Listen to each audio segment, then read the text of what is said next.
함께 보실 말씀 요한복음 2장 15절에서 19절까지 우리 한 목소리로 같이 합독하겠습니다. 15절부터 19절까지 함께 있습니다. 시작. 노끈으로 채찍을 만드사 양이나 소를 다 성전에서 내쫓으시고 돈 바꾸는 사람들의 돈을 쏟으시며 상을 엎으시고 비둘기 파는 사람들에게 이르시되 이것을 여기서 가져가라. 내 아버지의 집으로 장사하는 집을 만들지 말라 하시니 제자들이 성경 말씀에 주의 전을 사모하는 열심이 나를 삼키리라 한 것을 기억하더라. 이에 유대인들이 대답하여 예수님께 말하기를 내가 이 일을 행하니 무슨 표적을 우리에게 보이겠느냐. 예수님께서 대답하여 이르시되 너희가 이 성전을 헐라. 내가 사흘 동안에 일으키리라. 아멘. 인사합니다. 오직 예수님. 예, 크게 하겠습니다. 오직 예수님. 예, 예수님의 은혜와 평강이 넘치시기를 축원합니다.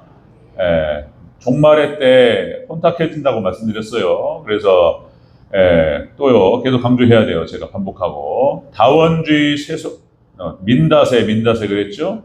교회가 인본주의화되고 그리고 다원주의화되고 그리고 세속화된다고 그랬습니다. 그러니까 라오디게아 교회 시대 지금 정확하게 지금 그런 시대가 지금 우리 가운데 있고요. 그 시대를 지나가고 있습니다.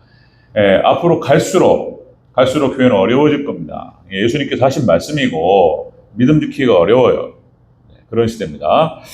그걸 우리가 알고 가야 돼요. 그래서 여러분들 끝까지 여러분들 오직 예수님 계속 다원주의 시대니까 계속 반복해야 돼요. 예수님밖에 없는 줄로 믿습니다. 아멘. 성경 전체는 예수님을 드러내고 있고 예수님을 선포하고 있다. 복음이에요, 복음. 자, 오늘 함께 읽으신 요한복음 2장 15절에서 19절까지 오늘 본문을 토대로 예수님께서 행하신 일의 예언적 의미라는 제목으로 말씀 받겠습니다. 예수님께서 성전에서요. 자, 예수님께서 행하신 일의 예언적 의미라는 제목으로 말씀 받겠습니다. 같이 한번 따라하겠습니다. 예수님께서 행하신 일의 예언적 의미. 예수님께서 행하신 성전에서 행하신 일에 예언적 의미가 담겨 있다는 거예요. 이것이 또 자, 여러분들 예수님께서 이 땅에 오셔서 말씀하시고 행하신 것에는 여러분들 구약 성경에서 약속되었고 예언되었던 것들의 성취 그리고 장래에 일어날 일에 대한 예표가 담겨 있습니다. 예수님께서 말씀 하나 하시는 것, 행동 하나 하시는 것이 그냥 흐트러 가는 게 아니고 완전하신 하나님이신 예수님께서 다 의미가 있고 이유가 있는 거예요. 그걸 행하셨다는 거예요. 여기에 예언적 의미가 있다는 거예요. 성전을 정화하는 사건이었습니다. 성전이 타락하고 그래서 예수님께서 오셔서 다 둘러엎으시면서 성전을 깨끗해 하시는 과정 가운데에서 자, 여러분들 그러니까 구약교회의 끝을 보여주는 거예요. 타락의 끝을 보여줬는데 그러니까 다 둘러엎으시고 쫓아내시고 때려엎으시고 이렇게만 하신 게 아니고 성전 정화 과정에서 오늘 본문까지 연결돼야 되는 거예요. 그렇게 해서 자, 성전을 정화하는 과정 가운데에서 성전을 새롭게 세우기 위해서는 어떤 일이 필요한가? 자, 예수님의 사역의 핵심입니다. 그 얘기를 같이 한번 살펴보도록 하겠습니다. 자, 성전 정화 방식이셨습니다. 자, 예수님께서 행하신 일의 예언적 의미 첫 번째는 노끈으로 채찍을 만드셨다. 채찍을 만드셨어요. 그리고 양과 소를 다 때려 엎으시고 이렇게 하셨어요. 자, 우리 15절을 다시 한번 읽겠습니다. 15절 시작. 노끈으로 채찍을 만드사 양이나 소를 다 성전에서 내쫓으시고 돈 바꾸는 사람들의 손을 쏟으시며 상을 엎으시고 아멘. 노끈으로 채찍을 만드셨다라고 하는 것은 이거는 자, 예수님께서 우리 죄를 인하여 채찍에 맞으실 것을 예표로 보여줍니다. 그 얘기를 하는 거예요, 지금. 예수님께서 양과 소를 갖다가 쫓아내셨어요. 자, 양이나 소라고 하는 것은 여러분들 하나님께 드리는 제물이었습니다. 이것이 혼탁해지고 타락했습니다. 이걸 내쫓으셨던 거예요. 그리고 진정한 제물 되시는 예수님께서 채찍에 맞으실 것을 미리 예표로 보여준다라고 하는 것입니다. 예수님께서 채찍에 맞으셨어요. 그렇죠? 여러분들 십자가의 고통 다시 한번 강조 말씀드리면 십자가의 고통이 너무나 크기 때문에 그죠? 십자가에는 세 가지 은혜가 있었다. 그전에도 말씀드렸고요. 세 가지 은혜가 있었다. 첫 번째는 뭐였냐면 채찍으로 십자가 형태를 그러니까 십자가에서 죽어야 될 그 사형수를 위해서 채찍으로 때려주는 거였어요. 이게 은혜였다는 거예요. 피가 빨려가지고 죽을 때까지 매달아 놓는 것이 십자가인데, 그래서 채찍으로 때려서 찢어요. 살을 찢어가지고 피를 흘리게 하는 거예요. 그래서 십자가 위에서 달려있는 시간을 단축시켜주는 것이 목적이었습니다. 그 전에 말씀드렸죠? 그래서 가족이나 친구들이 그렇게 사형수, 십자가 형태로 죽어야 될 그 사형수를 위해서 뇌물을 써가지고 채찍으로 때릴 그 간수나 그 사람들에게 뇌물을 쓰고 돈을 줘가지고 채찍 맞다 죽을 수 있도록 해달라 이런 거예요. 목 같은 데를 찢거나 어떻게 후려쳤는데 뭐 어디로 갈지 알아요. 물론 등이라든가 막 가슴을 찢죠. 쳐가지고 당기면 찢어진단 말이에요. 뒤에 그 끝에 나비 달려 있어가지고 때리면 휘어간단 말이에요. 팍 돌리는 순간 당기면 살이 찢어져요. 이 말로 형용할 수 없습니다, 진짜. 목 같은 데를 후려쳤는데 당기면 여기 숨통이 끊어지면 죽어버리잖아요. 차라리 그냥 거기가 낫다, 그게 낫다. 십자가에서 달려가지고 피를 흘리면서 죽을 때까지 매달아 놓는 것이 얼마나 잔인하냐 말이죠. 그러니까 그렇게 해서 뇌물을 써가지고 그렇게 때리는 사람한테 그렇게 해달라고 이렇게 부탁도 하고 했다는 거예요. 십자가상의 은혜. 두 번째는 쓸개탄 포도주를 주는 겁니다. 그죠? 그렇게 해서 마취제입니다. 고통을 좀 덜 느낄 수 있도록 마취제를 주는 거예요. 예수님께서는 이거를 다 안 받으셨어요. 십자가 다 채찍 맞으시고, 마지막 세 번째는 다리를 끊어주는 것이다. 도끼나 칼로 발목이라든지 다리를 갖다 때려가지고 끊으면은 이 폐호흡을 할 수 없도록 이렇게 해서 딱 매달았는데 축 쳐진단 말이에요. 그러니까 더 이상 숨을 못 쉬니까 이렇게 하다가 죽는 거예요. 다리를 끊어주는 거예요. 예수님께서는 이 세 가지를 다 비껴가셨습니다. 그리고 오롯이 고통 당하셨습니다. 그 고통은 우리를 위한 것이었는 줄로 믿습니다. 우리가 그렇게 당했어야 돼. 우리 죄값을 받았어야 돼. 그 고통을 예수님께 친히 당하시고 십자가상에서 그렇게 죽으셨다. 자, 이사야서 53장 5절 채찍 얘기가 나오죠? 그죠? 채찍에 맞음으로 우리는 나음을 얻었도다. 53장 5절. 그가 찔림은 우리의 허물 때문이요 그가 상함은 우리의 죄악 때문이라. 그가 징계를 받음으로 우리는 평안을 누리고 그가 채찍에 맞음으로 우리는 나음을 얻었도다. 그죠? 자, 이사야 선지자를 통해서 예수님께서 오실 메시아가 어떤 순환을 당하고 고난을 당할지에 대해서 미리 보여주셨고 미리 말씀하셨는데, 그죠? 보고 얘기하는 것 같은 그런 장면을 얘기한단 말이죠. 이사야는 보고 얘기하는 것 같아요. 800년 전에 예수님 오시기 전에 미리 그를 기록했는데 예언으로 예수님께서 어떻게 가실 것을 얘기했는데 정확하게 기록을 했어요. 이런 성경의 위대함, 그러니까 구약 성경과 신약 성경에서 얘기하는 모든 예언의 말씀은 1.1회 뿐만 아니라 여러분들 세밀하게 그대로 성취될 줄로 믿으시기를 바랍니다. 아멘 한번 하겠습니다. 아멘. 그대로 성취된다는 것입니다. 예수님께서 성전에서 행하신 일들이 예언적 의미, 노끈을 만드셔서 양과 소를 때려가지고 그리고 쫓아냈다라고 하는 것은 가짜를 내보내버리는 거예요. 그리고 진짜이신 예수님께서 당하실 것을 미리 예표적으로 예언적으로 보여주는 것이다.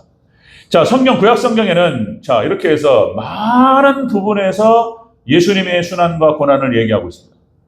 또다시 아담과 하와가 하나님께 범죄하고, 그러죠? 부끄러워 숨고, 자 하나님께서 가죽옷을 지어서 그들의 치부를 가려주시고, 가죽옷도 마찬가지예요. 예수님, 그죠? 예수님을 예표하고 십자가를 예표하는 것이다. 광야에서 시작되었고 성막에서부터 시작되었던 모든 제사 방식이 다 예수님을 예표하는 거다. 그죠? 번제, 화목제, 속죄제, 속건제, 소제. 그죠? 그렇게 해서 당시에 광야에서 유목민으로 살아가던 이스라엘 백성들, 그렇게 해서 양과 소를 잡아서 죄를 전가시키고 그렇게 해서 피를 번제 방식 그런 거죠. 잔인하게 목을 끊고 손발을 끊고 배를 가르고 내장을 쏟아가지고 피를 쏟아버려요. 펴 태워버려요. 그냥 그 정도로 죄값이 크다는 거예요. 하나님께 범죄하고 이웃에게 범죄하고 그렇게 해서, 그러나 하나님은 사람을 죽일 수는 없고 대신 짐승을 잡아서 그에게 죄를 전가시키고 그렇게 하는 방식, 구약성이 쫙 기록이 되는 거예요. 성전에서 진행되었고 그리고 성막에서부터 시작되었고 성전에서 확장되었고, 그런 거예요. 예수님을 얘기했던 것입니다. 예수님의 십자가. 그죠? 자, 그러니까 구약의 인물들 다 예수님을 상징한다고 그랬죠? 그러니까 하나님께서 구약 인물들 중에서 자, 구원자로 사용하신 인물들이 다 예수님이에요. 예수님. 표현한 거예요. 요셉 대표적으로 또 애굽에 노예로 끌려가가지고 팔려가가지고 종살이하면서 옥살이하면서 너무 힘들고 고통스럽고 그런데 그것이 요셉을 하나님께서 이스라엘의 구원자로 삼으시기 위한 훈련 과정이었다라고 하는 사실. 그리고 요셉은 충분한 보상을 받습니다. 여러분들 꼭 기억하시기 바랍니다. 하나님께서 고난을 주시고 연단을 주실 때 그 뒤에는 놀라운 훨씬 더 상회하는 하나님의 위로 보상이 있는 줄로 믿으시기를 주의 이름으로 축원합니다. 있어요. 모세도 마찬가지인 거예요. 예수님 상징하잖아요. 그러니까 애굽의 왕자로서 모든 부귀영화를 포기하고 자 이스라엘 백성들과 함께 고난받기를 선택을 했다. 히브리서에서 기록이 된단 말이죠. 광야에서 40년 동안 연단을 받고 그리고 40년 동안 광야 이스라엘 백성들을 인도하면서 가진 고생을 다하고 그죠? 이스라엘 백성들을 목이 고든 백성들 잘 안 따라오잖아요. 말을 안 들어요. 그냥 받아들어요 그냥. 한마트면 돌 맞을 뻔하고 모세도 고생 많았습니다. 그런데 그것이 하늘의 상급을 바라보면서 그 길을 걸어간 줄로 믿습니다. 구원자의 모습들이 다 예수님 모습으로 고난당하는 거예요. 다윗 마찬가지인 거예요. 엄청난 고난과 연단 가운데에서 죽을 길을 얼마나 넘겼는지 다윗이 그 가운데 하나님만을 의지하는 그런 믿음과 신앙으로 그죠? 하나님을 의지했고 하나님께서 다윗을 들어올리셔서 왕으로 삼으시고 다윗이 왕이 되었을 때 이스라엘 영토가 가장 넓었다. 하나님께 약속하신 그 영토를 다윗 때에 성취했던 거예요. 이방 족속들을 다 몰아내고 하나님 손에 붙들려 쓰임받는 그 다윗의 모습 찬란하잖아요. 그런 표현을 쓰는 거예요. 이렇게 거기다 적당한 거예요. 그렇게 요셉 하나님 멋있어요. 모세 마찬가지고 그리고 뭐 다윗 다니엘과 세 친구 찬란하게 빛납니다. 여러분들 하나님께 붙들려 쓰임받고 그렇게 해서 연단받고 어려움이 있습니다. 그러나 여러분들 동일하게 찬란한 영광이 함께 있을 줄로 믿습니다. 이 성경인 거예요. 이게 성경이에요. 이게 예수님께서 성전에서 행하신 일의 예언적 의미로 노끈을 만드셔서 이렇게 양과 소를 갖다 내주셨다라고 하는 것은 성전을 정화하는 과정에서 그렇죠? 성전을 정화하는 과정에서 그렇게 하셨던 거 가짜를 싹 쫓아내버려요. 그리고 예수님께서 친히 그렇게 제물이 되셨던 겁니다. 아멘. 그 과정을 말씀하시는 거예요, 지금. 자, 예수님께서 행하신 일의 예언적 의미 두 번째는 너희가 이 성전을 헐라 이렇게 말씀하셨어요. 자, 이것은 무엇이죠? 예수님의 십자가 죽으심을 말하는 것입니다. 자, 우리 19절 같이 한번 읽겠습니다. 19절 시작. 예수님께서 대답하여 이르시되 너희가 이 성전을 헐라 내가 사흘 동안에 일으키리라. 아멘. 예루살렘 성전을 부셔라. 그러면 내가 3일 만에 다시 지으리라. 이런 말이 아니었잖아요. 여기는 상징적 의미가 있었던 거예요. 예수님 얘기하는 거예요. 예수님. 너희가 예수님께서 성전을 정화하고 하나님 택하신 백성들을 깨끗하게 하시기 위해서 그죠? 교회를 하나님 깨끗하게 하시고 정화하시기 위해서 우리의 죄 때문에 죽으신 줄로 믿습니다. 십자가 죽으심을 여기서 말씀하셨던 거예요. 여기서 헐어버리라 라고 하는 것은 원어 뜻이 뭐냐면은 파괴하다는 뜻입니다. 부셔버리는 거예요. 그냥 싹. 여러분 부셔지고 헐어버리고 파괴한다라고 하는 것은 그 돌이켜보면은 이면에는 뭐가 있냐면은 다시 세우는 게 있는 거예요.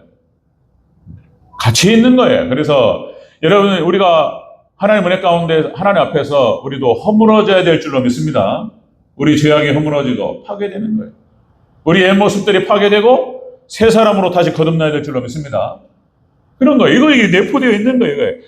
예수님께서 우리 죄악 때문에 죽으실 것을 미리 말씀하셨던 거예요. 이렇게 성전을 헐라 말씀하신 것은 그거를 비유하고 상징적으로 말씀하셨던 거예요. 예수님께서. 자, 여러분들 성전이 헐어지고 그렇게 해서 예수님께서 죽으시고 우리를 대신해서 대속하심으로 말미암아서 우리는 죄악으로부터 여러분들 자유롭게 될 줄로 믿습니다. 죄로부터 자유롭게 된다. 자유를 얘기한단 말이죠. 자, 고린도후서 5장 14절에서 이렇게 하죠.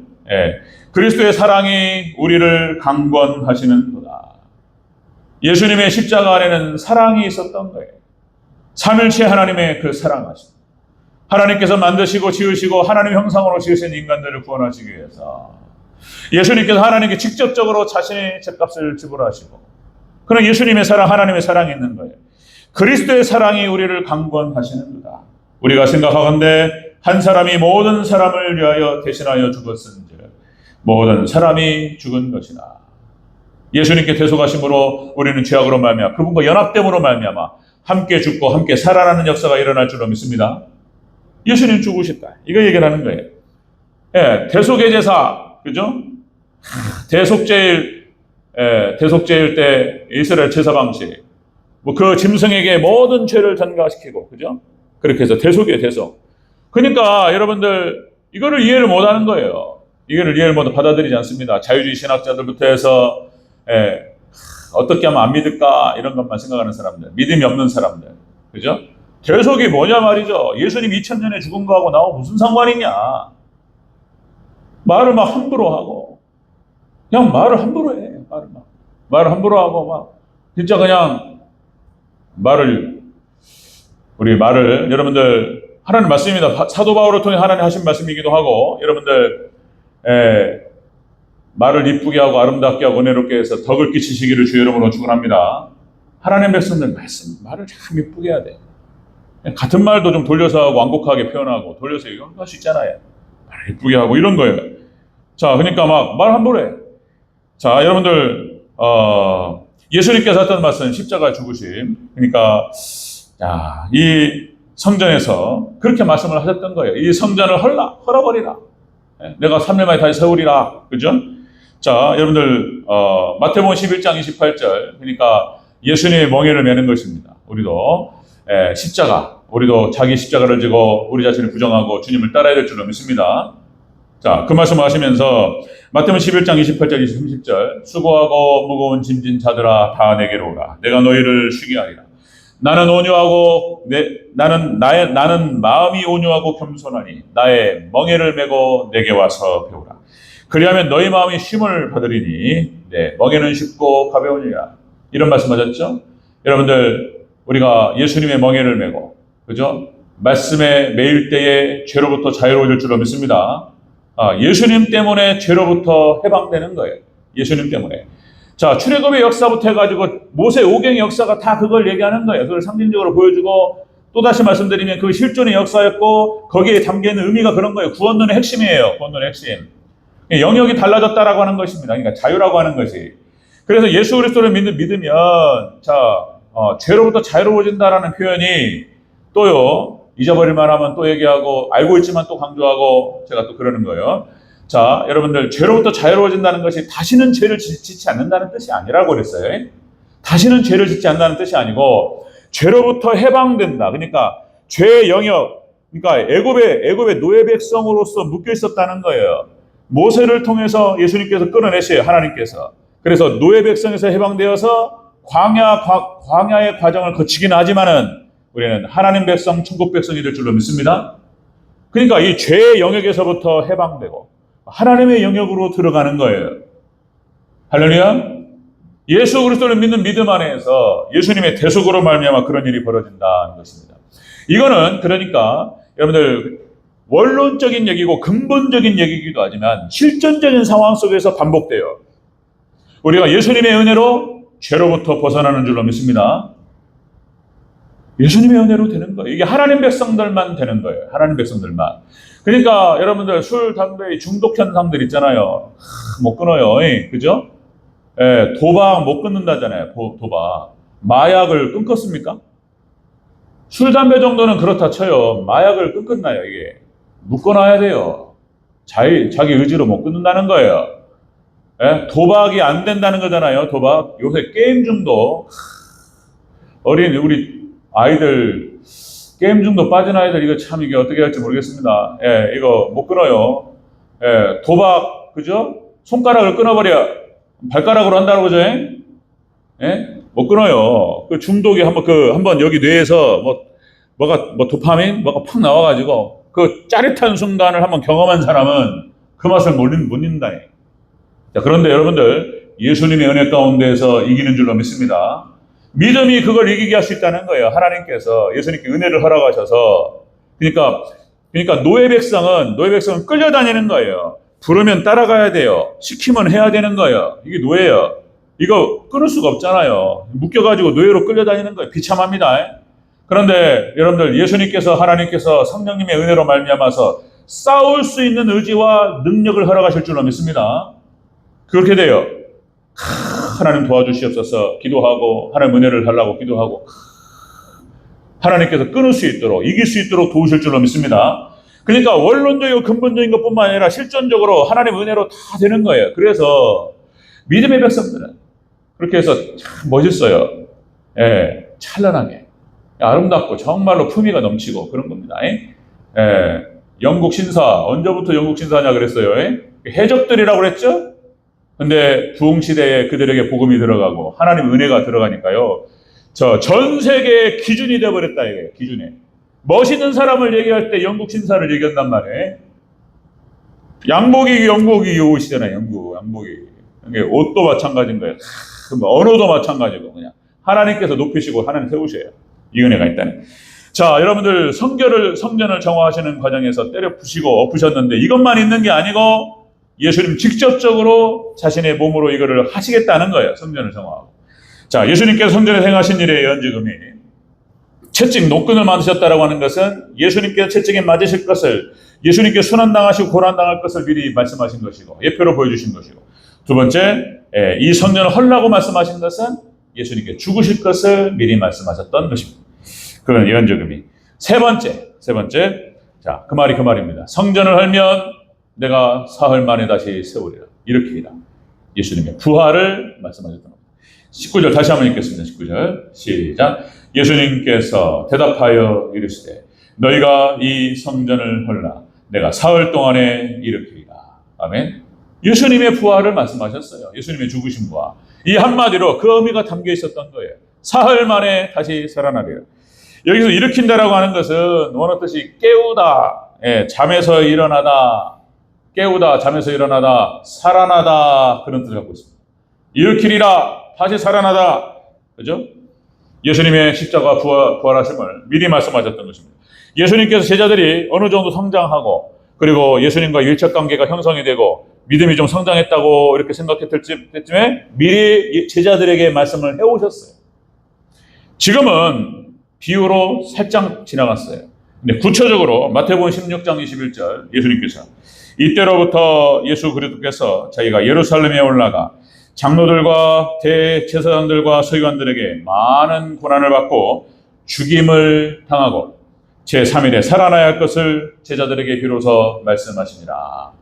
믿음이 성장하고 제자들이 이제 어느 정도 알아들을 만 됐다 이렇게 생각할 때쯤 직접적으로 말씀하셨던 거예요. 못 알아들어요. 그래도 못 알아듣습니다. 뭔 말인가? 죽었다가 살아난다는 게 뭔 말인가? 부활을 봤어야죠. 들어봤어야죠. 듣도 못한 얘기를 갖다 예수님 말씀하시는데 이게 뭔 말인가? 몰라요. 상황이 실질적으로 벌어졌을 때 당황해서 다 도망가버려요. 우리 모습이기도 하고 그런 거죠. 자, 예수님 부활을 미리 다 말씀하셨어요. 자, 여러분들. 자, 구약 성경에 나타나는 너무나 많아서 찾아보니까 너무나 많아. 구약 성경에 나타나는 부활의 예표들이 얼마나 많은지 예수님께서 죽으시고 순환당하시고 그리고 부활하실 것을 미리 다 말씀하셨어요. 미리 다 보여주셨어요. 여러분들 이삭의 번제도 예수님의 부활을 상징합니다. 여러분들 아브라함이 독자 이삭을 번제로 바치라 이렇게 말씀하셨을 때 그 아들을 데리고 모리아산으로 데려갔어. 그죠? 예수님 하나님께서 양을 준비하신 줄로 믿습니다. 이게 이삭의 입장에서는요, 그 예수님을 예표하는 거예요. 죽었다가 살아난 거예요. 이삭은 죽었던 거예요. 그 순간 칼을 빼가지고 딱 찌르려고 했을 때 멈춰라. 그 순간 죽은 거예요. 차를 거두고 자 대속물이 딱 나타나죠. 예수님을 또 상징하잖아요. 이런 모습들 다 예수님 얘기. 요나의 표적도 마찬가지죠. 예수님께서 요나 물고기 뱃속에 3일 동안 있다가 어떻게 사냐 말이죠. 이것이 그 뱃속에 들어가 버리는데 소화액이 나와가지고 녹아버렸겠죠. 근데 3일 만에 다시 사명을 위해서 나온단 말이죠. 요나의 표적인 거예요. 예수님이 하셨단 말씀. 예수님을 상징적으로 예표로 보여주는 사건. 여러분들 또다시요. 7대 절기가 다 예수님 이야기라고 말씀드렸죠. 6월절 어린 양, 예수님이 십자가를 상징하고, 무교절은 예수님께서 그 무덤에 계실 때를 말하는 거예요. 그리고 초실절이 부활을 상징하는 거예요. 부활절. 요제로 드리라. 초실절을 드릴 때에 제물을 흔들어 드립니다. 흔들어 깨운다는 뜻을 갖고 있는 거예요. 부활을 말하는 거예요. 부활. 그렇게 되는 거예요.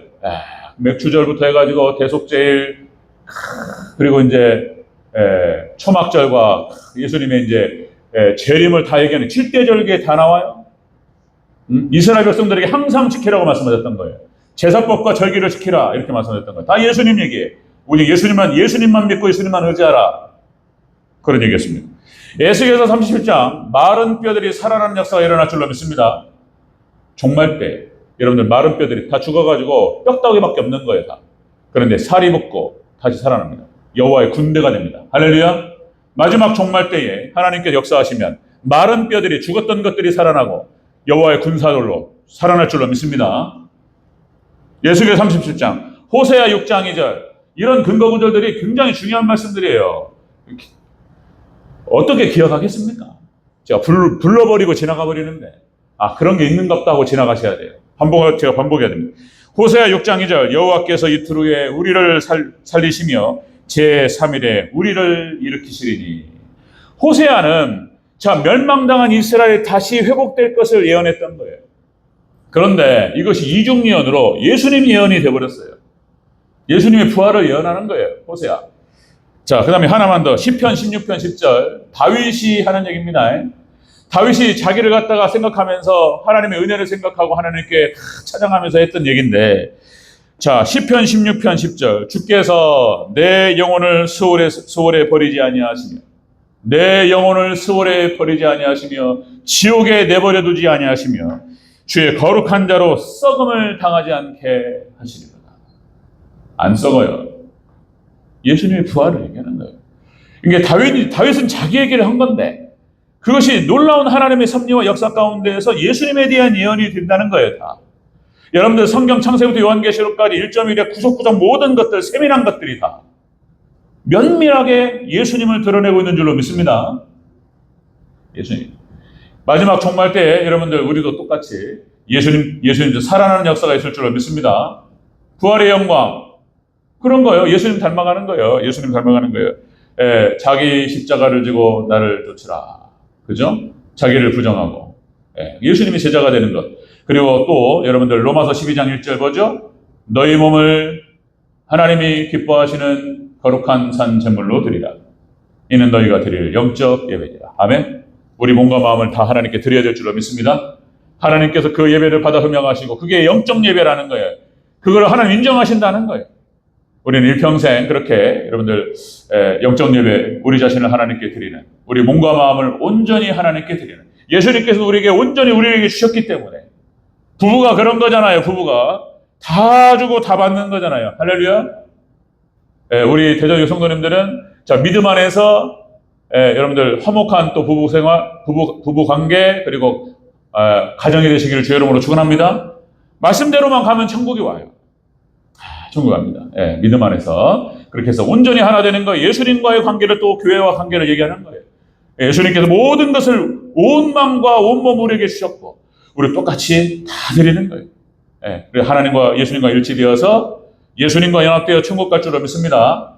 사단 마귀가 들어가는 지옥이 사단 마귀를 갖다가 집어 넣으려고 만든 감옥이 지옥인데 사단 마귀하고 같이 연합되어 같이 가는 거예요.